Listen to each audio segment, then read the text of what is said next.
Hello, good morning. आज की class BTC 4th semester RSDC मनियाबो। कल की क्लास में मैंने स्वस्थ आदतों के निर्माण के बारे में चर्चा की थी, जिसमें बच्चों को कुछ लगभग 10 नियम बताए थे।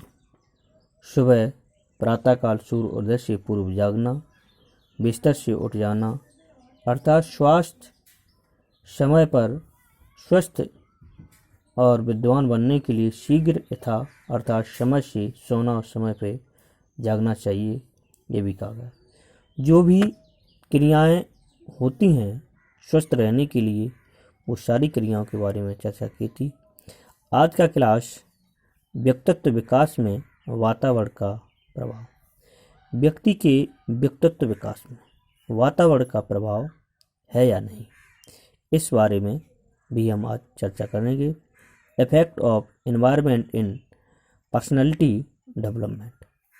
तो वातावरण से सबसे पहले हम देख लेते हैं कि वातावरण शब्द के स्थान पर आज हम पर्यावरण को प्रयुक्त किया जाने लगा है। आज वातावरण की बात करते हो तो हम सबसे पहले पर्यावरण कहते हैं। यदि हम पर्यावरण शब्द की संधि के आधार पर व्याख्या करें तो वह है परि प्लस आवरण। परि माने होती परिधि, आवरण माने होता है घेरे हुए, अर्थात चारों ओर से घेरने वाला या ढकने वाला होगा। अतः हम कह सकते हैं कि वातावरण वह वस्तु है जो व्यक्ति को चारों ओर से ढककर आकर्षण उत्पन्न करती है। यदि व्यक्ति के व्यक्तित्व में आकर्षण उत्पन्न होता है तो उसे हम वातावरण नहीं कहते।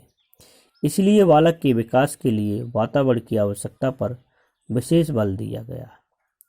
फिर से समझ लें कि वातावरण का शब्द के स्थान पर हम पर्यावरण को प्रयुक्त किया जाना लगा है। यदि हम पर्यावरण शब्द की संधि के आधार पर व्याख्या करें तो वह परिधन आवरण अर्थात चारों ओर से घेरने वाला अथवा ढकने वाला होगा।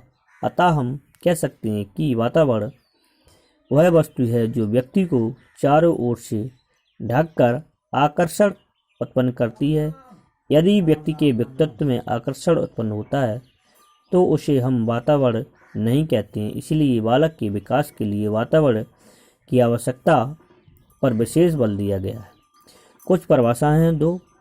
एनआरटीसी के अनुसार वातावरण वह प्रत्येक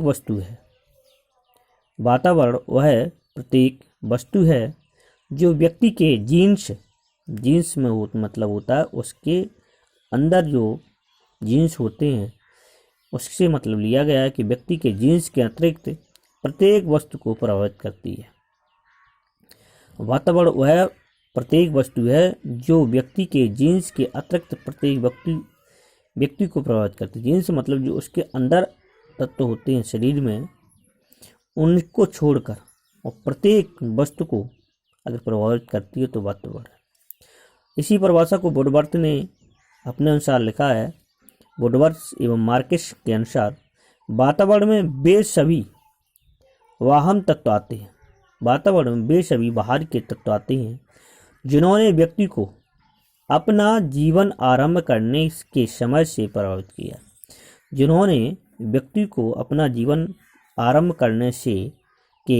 प्रभावित किया। वो सभी वातावरण के अंतर्गत आ जाते हैं।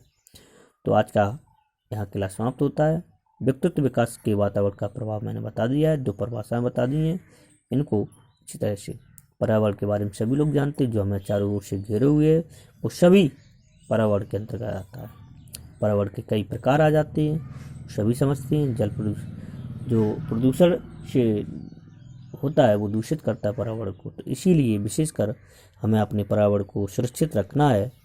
तो पर्यावरण प्रदूषण पर रोकथाम हमें करना बहुत ही अनिवार्य होना चाहिए और पर्यावरण प्रदूषण पर विशेष तौर से सभी नवयुवकों को काम करना चाहिए। विशेषकर साफ सफाई अगर अच्छी होगी तो हमारा आसपास का वातावरण अच्छा होगा। ओके, धन्यवाद।